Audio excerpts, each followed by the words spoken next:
विश्वानि देव सवितर्दुरितानि परासुव यद्भद्रं तन्न आसुव।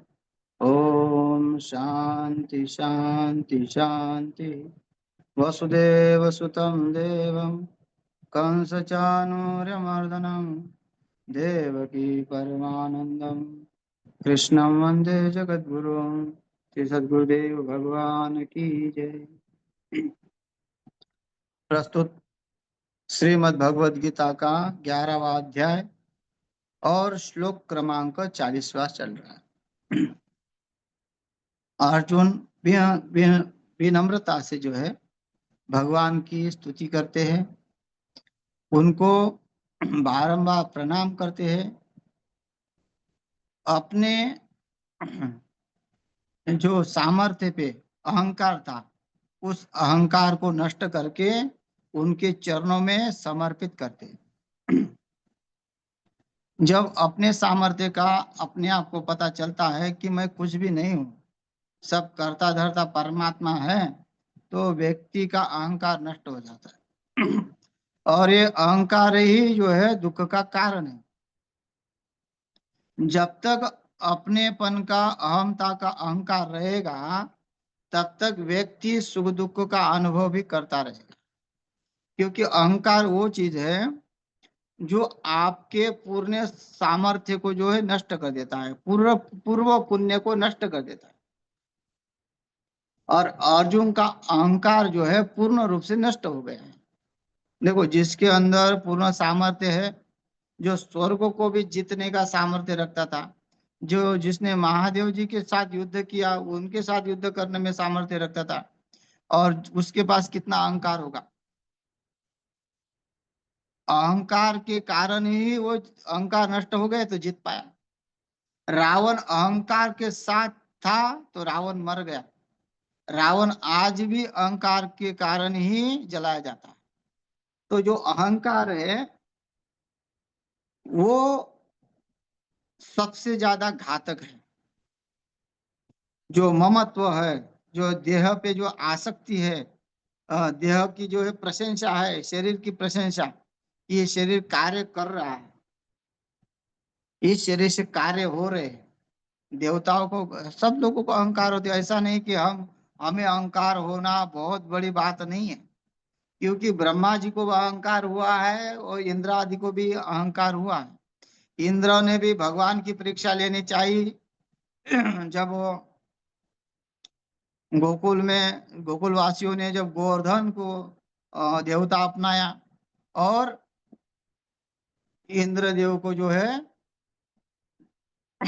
जो उसकी पूजा पाठ उसकी छोड़ दी, इंद्रदेव को जो है माना नहीं, तो उस समय इंद्रदेव का अहंकार बढ़ गया। अच्छा, ब्रह्मदेव का अहंकार बढ़ गया, ब्रह्मदेव भी भगवान की परीक्षा लेने आया। तो ऐसे, और किसकी, भगवान श्री कृष्ण की।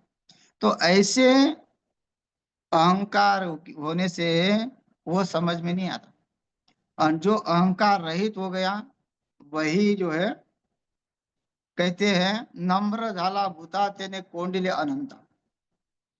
अगर नम्र हो जाता है व्यक्ति, अहंकार से रहित हो जाता है, तो उसके हृदय में परमात्मा अपने आप वास करते हैं। शरणागति।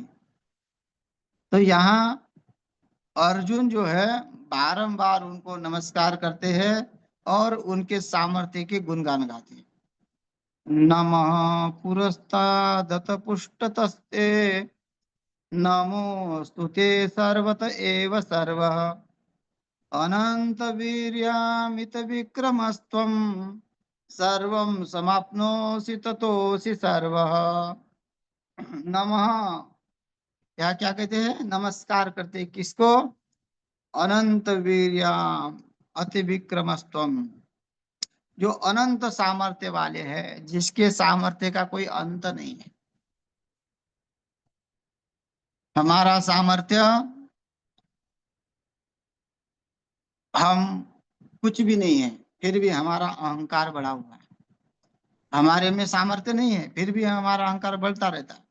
लेकिन परमात्मा का सामर्थ्य ऐसा है जो पूरे सृष्टि को चला रहे हैं, पूरे सृष्टि को संभाल कर रखा हुआ है, अच्छा, जितना संतुलन बना के रखा है कि बिल्कुल ये पृथ्वी कितनी तेज से घूम रही है, फिर भी इस पृथ्वी का संतुलन बना के रखा हुआ है।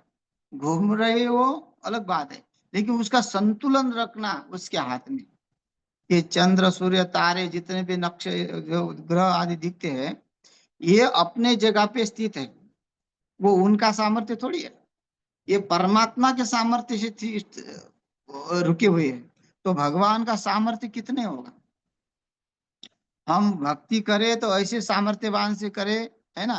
कहते हैं भीख मांगो तो सामर्थ्यवान को मांगो, अगर भिखारी के घर में भीख मांगो तो क्या होगा? बोलते हैं एकादशी ने महाशिवरात्रि की यहाँ जाके भोजन मांगा तो क्या मिलेगा?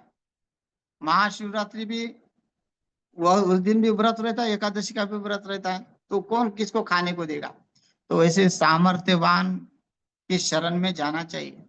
और अर्जुन सामर्थ्यवान को जानता है क्योंकि उसने पूरा अनुभव किया हुआ। वो भगवान की ऐसी स्तुति करता है। और भगवान कैसे है, नमस्कार करने योग्य है कैसे और किस तरह से योग्य है? बोलते कैसे भी करो, भगवान को आगे से नमस्कार है, आगे से तो है और पीछे से भी नमस्कार कर दिया। बताओ, अब हमारे अगर पीछे कोई नमस्कार करे तो हमको पता चलेगा, लेकिन अर्जुन को कैसे पता चलेगा कि उनको उनको पीछे से भी नमस्कार करता हो तो उनको पता चलेगा? क्या कहते हैं, नमः पुरस्ताद तथा पृष्ठतस्ते। या नमः पुरस्ताद मतलब आगे से आपको नमस्कार है, और पृष्ठतस्ते मतलब पीछे से आपको नमस्कार है।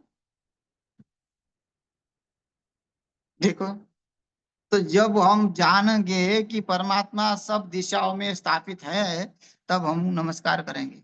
और अर्जुन ने जान लिया कि अरे इनका ये कहा नहीं है, इनके तो विश्वत चक्षुरुषतो बाहुषतो सुष्पात, है ना। तो जहाँ देखो वहां उनका ही सामर्थ्य है, जहाँ देखो वहां उनकी आंखें हैं। अच्छा, विश्वत चक्षु कहा तो आगे पीछे सब लगा हुआ है, वो आगे सब आगे से भी देख रहे हैं और पीछे से भी देख रहे हैं। कोई व्यक्ति पीछे से कैसे देखेगा? लेकिन भगवान में सामर्थ्य है, वो पीछे से देखते हैं। इसलिए हम भी परिक्रमा करते हैं। परिक्रमा करने का अर्थ ये नहीं है कि भगवान को गोल गोल घूमे, नहीं। यही अर्थ है कि हम भगवान को आगे से भी नमस्कार करें और पीछे से भी नमस्कार करें। जब हम परिक्रमा करते हैं तो सब तरह से हम भगवान को नमस्कार होता है ना। कहते हैं ना, यानी कानि च पापानि जन्मांतर कृतानि च तानि सर्वाणि नश्यन्तु प्रदक्षिणा पदे पदे। हम प्रदक्षिणा करते हैं, भगवान को प्रदक्षिणा करते हैं। तो क्यों करते हैं प्रदक्षिणा? क्योंकि उसको सब ओर से नमस्कार है, सब ओर से। तो यहाँ अर्जुन भी भगवान को सब ओर से नमस्कार कर रहे हैं। नमः पुरस्ताद अथ पुष्टतस्ते। आपको भगवान आगे से भी हमारा नमस्कार और पीछे से भी आपको हमारा नमस्कार है, क्योंकि आप अनंत वीर्य है अनंत। आपके सामर्थ्य को कौन जानने वाला है? आप जिसके सिर पे हाथ रखो उसका क्या नहीं होता, आपके अंदर क्या सामर्थ्य नहीं है। हमारा सामर्थ्य हमको पता था प्रभु। हम 5 पांडव और एक असहाय माता, हम हमारे पर ध्यान देने वाला कोई नहीं था। हमें कौरवों ने इतना सताया, बचपन से ही जो है हमारे वो विष खिलाया गया भोजन में। हम हमें प्रताड़ित करने लग क्या, हमें टार्चर किया। टार्चर बोलते ना, जैसे बिना कारण परेशान करना, इतना परेशान किया। और हमारे में सामर्थ्य कुछ भी नहीं था। लेकिन प्रभु जितने जब भी आप हमेशा हम संकट में आए, तब आप तुरंत दौड़ के आए और उस सामर्थ्य से हमको आपने बचाया। आज देखिए इतनी विशाल सेना जो है हमारे सामने खड़ी हुई है, और मेरे में वो सामर्थ्य नहीं, मेरे में अहंकार था कि मैं करूंगा। लेकिन मैंने जब देखा कि भीष्म पितामह, द्रोणाचार्य, बड़े बड़े दिग्गज ऐसे जो पूरे पृथ्वी पे राज करने का सामर्थ्य रखते हैं, ऐसे जो है दिग्गज पराक्रमी योद्धा मेरे सामने खड़े हैं और आपके अभयदान से मैं अभय हो गया हूँ। और मुझ में वो सामर्थ्य आ गया, क्यों? कि आप पूर्ण सामर्थ्यवान है। इसलिए सामर्थ्यवान का चिंतन करोगे तो सामर्थ्यवान बनोगे। ब्रह्मविद ब्रह्मैव भवति। देखिए, संसार में लोग कहते हैं कि ऐसे कैसे हो सकता है, जीव ब्रह्म कैसे हो सकता है, एक रूपता कैसे आ सकती है। अरे भाई, जब तुम पिक्चर के गाने अगर सुनते हो थोड़ा सा इधर उधर से, तो तुम दिन भर उसको गुनगुनाने लगते हो, क्योंकि तुम्हारे ऊपर संस्कार हो गए।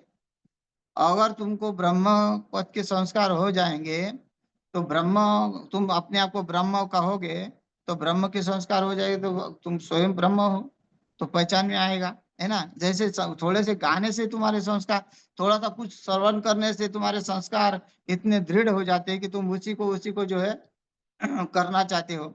अच्छा, संसार का जो है संस्कार इतना दृढ़ है, संसार में जन्म मृत्यु में क्यों आ रहा है? कि संसार भोगने का जो संस्कार है हमारे अंदर, वो संस्कार भोगने का संस्कार से ही हम जो है संसार को भोग रहे हैं। तो वैसे ही जैसे संस्कार हुआ वैसे कर रहे। तो अगर हम ब्रह्म के संस्कार हमारे अंदर आएंगे तो हम ब्रह्म ही होंगे। तो वैसे सामर्थ्यवान परमात्मा को हम पूर्ण रूप से जानेंगे तो वैसे हमारे अंदर सामर्थ्य आ जाएगा, उसकी शक्ति आ जाएगी। अपने शक्ति को याद करने के लिए संत महात्मा अवतरित होते हैं। संत महात्मा हम हमें अपनी पहचान करा देते हैं। कागा से तो हंस बनावे, है ना? हंस था, लेकिन वो बिछड़ गया। बोलते हैं कि कौवे के झुंड में हंस चला गया, हंस का बच्चा चला गया, हंस के कौवे के संस्कार पड़ गए, तो अपने आप को कौवा समझने लगा। जब गुरु ने अपने विद्या से उसको नहलाया तो वो अपने स्वरूप को प्राप्त हो गया। तो वैसे ही जो सामर्थ्यवान है, जो भगवान का ज्ञान है, अर्जुन को ज्ञान मिला हुआ है, तो इसलिए भगवान को पहचान लिया कि कैसे है ये, मुझे अपने स्वरूप को प्राप्त किया कराए। इसलिए वो जो है आगे से भी नमस्कार कर रहे हैं और पीछे से भी नमस्कार कर रहे हैं। है ना? तो ये कहते हैं कि नमो पुरस्ताद अतः पृष्ठतस्ते। आपको हम बार बार नमस्कार करते हैं। नमस्तुते सर्वतः एवं सर्व। आप, अच्छा, आगे और पीछे ऐसा ही नहीं है, आप दशो दिशा में हैं। सब सब जगह आप ही आप है। आपका जो सामर्थ्य है सब जगह, सब जगह आपको हम नमस्कार कर रहे हैं प्रभु, क्योंकि आप अनंत वीर मित विक्रम स्तम, यहाँ अति विक्रम अनंत पराक्रमशाली भगवान है और अनंत वीर्यवान भी है। अरे वीर्यवान मतलब बलशाली। वीर्यवान को कहते हैं बलशाली, जो मानसिकता से बलशाली है। हाँ, शरीर से तो वो अनंत विक्रम, अनंत विक्रम वाले का मतलब शरीर से बलशाली है, और अनंत वीर्य का मतलब बुद्धि से बलशाली है, सब प्रकार से बलशाली है। परमात्मा में कोई दोष नहीं है, वो निर्दोष है। जो दोष इसलिए मान रहा है कि वो अपने अहंकार में है, इसलिए वो दोषी है। और भगवान परमात्मा निर्दोष है, वो क्योंकि मानते ही नहीं। अनंत विक्रम इसलिए कहा कि अब कि युद्ध करने वाले तो वही है ना? योद्धा सामने खड़े हैं, उन्होंने अपने आप बोल दिया कि मैंने सबको मार दिया। अर्जुन ने पहले के कहा कि हमारे में सामर्थ्य नहीं था। हाँ, यहाँ हमारे उतना सामर्थ्य नहीं था कि हम द्रौपदी को बचा नहीं पाए। चिरहरण हुआ तो द्रौपदी को बचा नहीं पाए, तो लेकिन आपने उनको बचाया, तो हमारी कितनी लाज रखी, हमारे ऊपर कितने उपकार है आपके। तो ये अर्जुन उनकी स्तुति करते हैं। इसलिए अनंत वीर विक्रमस्तम, आप बहुत पराक्रमी वाले हैं, आपने बड़े बड़े योद्धा को मारा है। आपने पुतना को वही, जैसे ही बाल्यावस्था में आप जो है चल भी नहीं पा रहे थे, आप दुग्ध पान ही कर रहे थे, उस समय आपने जो है पुतना को मारा। पुतना कितनी बलशाली थी, जिसका शरीर 6 योजन खड़ा हुआ था, 6 कोस, 6 किलोमीटर बोलते, 6 कोस जो है उसका पड़ा था। इतना बड़ा बलशाली शरीर, और पुतना को भगवान ने जो है मार के मोक्ष दे दिया। अच्छा, भगवान ने मारा तो क्या किया, उसको मोक्ष दिया। फिर प्रश्न ये हो गया, ये भी हो सकता है कि पुतना जो जहर पिलाने आई थी, भगवान ने उसको सायुज्यता मुक्ति दी, तो इन सबको भी सायुज्यता मुक्ति मिली क्या? नहीं, क्योंकि भगवान ने अपने खुद हाथ से किसी को नहीं मारा है, और उसको पता है कि सबको मुक्ति मिलेगी, फिर इनके पापों का क्या होगा। देखिए ना, कितना मतलब सूक्ष्म विचार है इसमें। भगवान ने जिसने जिसको अपने हाथों से मारा, शिशुपाल को अपने हाथों से मारा भगवान ने, उसको भी मुक्ति मिल गई। अकासुर बकासुर ये सब जो है पूर्व काल में वो दैत्य बड़े भक्त हुए हैं ना। भगवान कंस जो है, चाणूर्य है, ये जो है जितने भी अपने हाथ से मारा, वो कभी भी अधोगति को प्राप्त नहीं। लेकिन यहाँ जो है अर्जुन को निमित्त मानना पड़ा, निमित्त रखना पड़ा। क्यों? अब यहाँ देखिए, बहुत बड़ा जो कारण ये है कि लोग कहते परित्राणाय साधुना विनाशाय से दुष्कृता। भगवान तो आते हैं दुष्टों का नाश करने के लिए। तो देखिए कि अगर यहाँ भगवान खुद कहेंगे कि लोग शंका करते हैं कि भाई भगवान में सामर्थ्य था, तो भगवान ने फिर खुद क्यों नहीं मारा, अर्जुन को ही क्यों आगे किया? ये बड़ा प्रश्न है। अगर भगवान ये कह रहे हैं कि मैं ही मार रहा हूं, मैं ही कर रहा हूं, तो बाण क्यों नहीं चलाया? मारा तो आपने, बाण क्यों नहीं चलाया? आपने जो है उनको क्यों नहीं मारा, किसी को भी क्यों नहीं मारा? तो इसीलिए नहीं मारा कि भगवान के हाथ से जो मरेगा उसको मुक्ति ही मिलेगी, वो मुक्त हो जाएगा। और ये जो अर्जुन आइए और मुक्त, इन्होंने जो घृणित पाप किए हैं, जो स्त्री के ऊपर जो है अत्याचार हुआ है, द्रौपदी का जो सबसे बड़ा पाप है, स्त्री को जो है सताना। स्त्री को जो है सताना का अर्थ मतलब जो निर्दोष है, दोषी नहीं। तो भगवान ने तो सबसे पहले पुतना ने को ही मारा। सबसे पहले राम जी को में किसको मारा? ताड़का को मारा। तो सबसे पहले स्त्री का वध क्यों किया? लेकिन सबसे भगवान को ये भी है कि स्त्री भी वो सी, अगर स्त्री पतिव्रता है, धार्मिक है, भक्त है, तो जो है, और उस स्त्री का कभी अपमान होता है तो वो स्त्री को भगवान सहन नहीं करता, किसी कोई भी सहन नहीं करता। तो ऐसी स्त्री का उन्होंने अपमान किया है, तो और भगवान का भी अपमान किया, भक्त का अपमान। भगवान का अपमान भगवान सहन कर सकते हैं, लेकिन भगवान अपने भक्त का अपमान सहन नहीं करते। तो यहाँ जो बार बार जो है, जो पांडवों को जो है अपमानित किया जाता था, द्रौपदी को अपमानित किया, विदुर को अपमानित किया, भीष्म पितामह को अपमानित किया, द्रोणाचार्य को अपमानित किया, ये सब भगवान के भक्त थे। और तो इसलिए भगवान ने उनको इसे छोड़ा नहीं, अर्जुन को समझाया कि तू इनका मोह छोड़ दे, मारूंगा तो मैं, लेकिन नाम तेरा होगा, तू यश कर, तू राज्य भोग। लो, भक्त के लिए क्या क्या नहीं करते भगवान। यहाँ अगर अपने हाथ से मारते, लोगों के प्रश्न रहते हैं कि भगवान आते हैं तो जब इतना मारा, जब बचपन में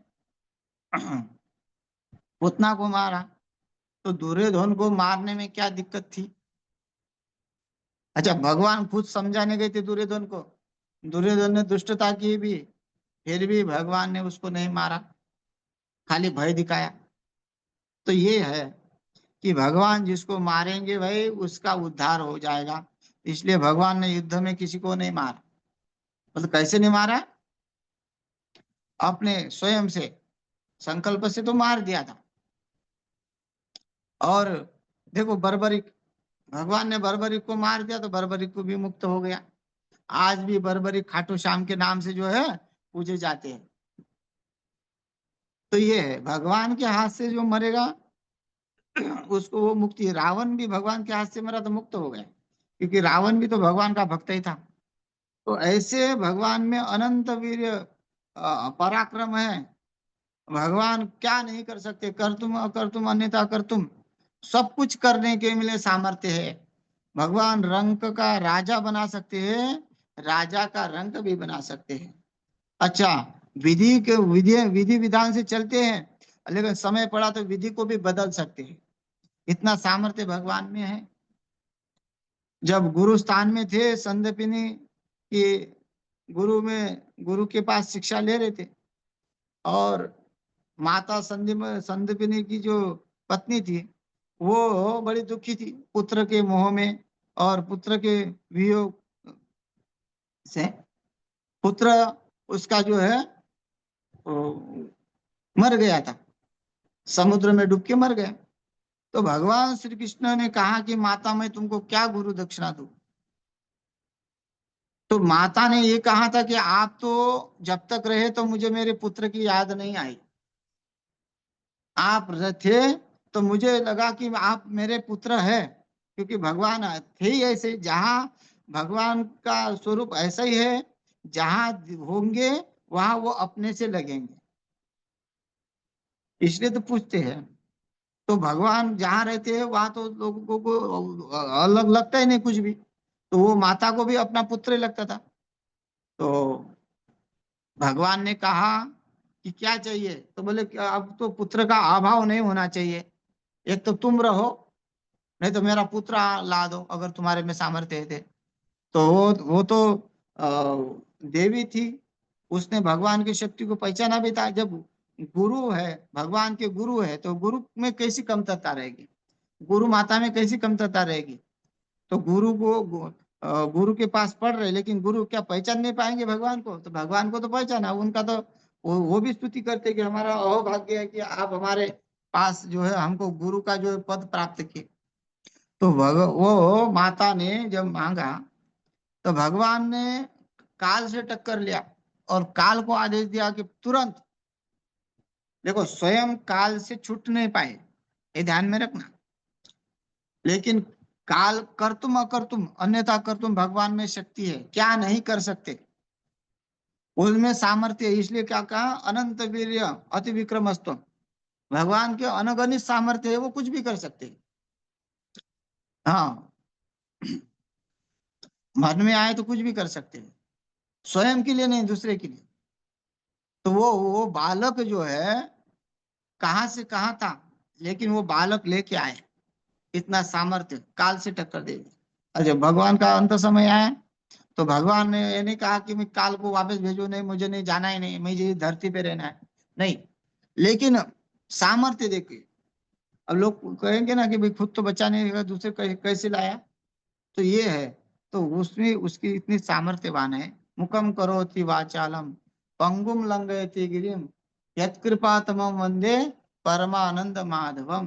भगवान मुखम करोति वाचालम, जो बोल नहीं सकता, वाचाल का मतलब है, मुखम करोति वाचालम का अर्थ होता है कि जो अज्ञानी है उसके उसके ऊपर कृपा हो तो वो अपने आप ज्ञान को प्राप्त कर सकता है। हाँ, जो भगवान वो कहीं चल नहीं सकता, वो चलने में वो पर्वत चल लांग सकता है, इसका इतना सामर्थ्य भगवान में है, वो सबको ऐसा सामर्थ्यवान बना दे। तो ये अनंत विक्रम, अनंत वीर्य, इतना बलशाली, जो कहो वो प्राप्त होता है भगवान की भक्ति से। भगवान तो दास्यत्व भी प्राप्त करते हैं, भगवान क्या नहीं बनते, भगवान जो है सेवक जो है भक्त का जो दास बन जाते। तो बताओ, जिसके अंदर इतना पराक्रम होगा वही तो सब कुछ करने में सामर्थ्यवान है। भगवान ब्रह्मा को जो है, ब्रह्मा को मटेरियल चाहिए पंच महाभूतों का बनाने के लिए। पंच पृथ्वी आप तेज वायु आकाश जब इकट्ठा होंगे तब वो पुतला इकट्ठा करेगा, चैतन्य भरेगा। लेकिन परमात्मा ने कोई पंच महाभूत का निर्माण नहीं किया, स्वयं ही लाठी बन गए, स्वयं ही बाल गोपाल बन गए, कहीं से कहीं मटेरियल नहीं लाया।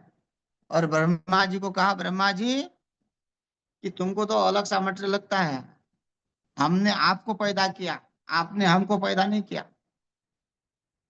इसलिए भगवान का सामर्थ्य ब्रह्मा जान गए।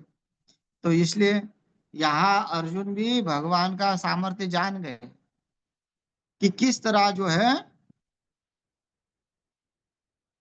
भगवान पराक्रमी है, किस तरह वो योग्य है। इसलिए इतना होने के बाद भी सर्व समाप्नोति ततोसि सर्व, आप जो है सब संसार को व्याप्त किए हुए है। सर्वम समाप्नोसि, जहाँ चराचर में वही भरा हुआ है। ईशावास्यम इदम सर्वम यत्किंचा जगत्यम जगत, है ना। एक भी ऐसा कोई कोना बाकी नहीं जहाँ परमात्मा स्थित नहीं है। इसलिए जब हिरण्य हिरण्यकश्यप जो है प्रहलाद को पूछता है कहाँ है तेरा भगवान, कहाँ रहता है। प्रहलाद जी कहते हैं कि मेरे भगवान कहाँ नहीं रहते ये बताओ। जहां ढूंढोगे वहां है, जहां स्मरण करोगे वहां है।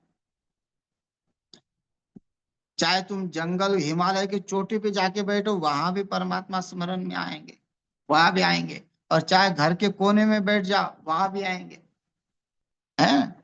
जिसका जिसका जैसा सामर्थ्य भक्ति होगी, है ना। ध्रुव को बेचारे को वन में जाना पड़ा, वन में जाना पड़ा, तब जाके तपस्या हुई, तब भगवान वहां मिल गए। अच्छा, प्रहलाद जी को घर में ही मिल गए, प्रहलाद जी को वन वन भटकना नहीं पड़ा।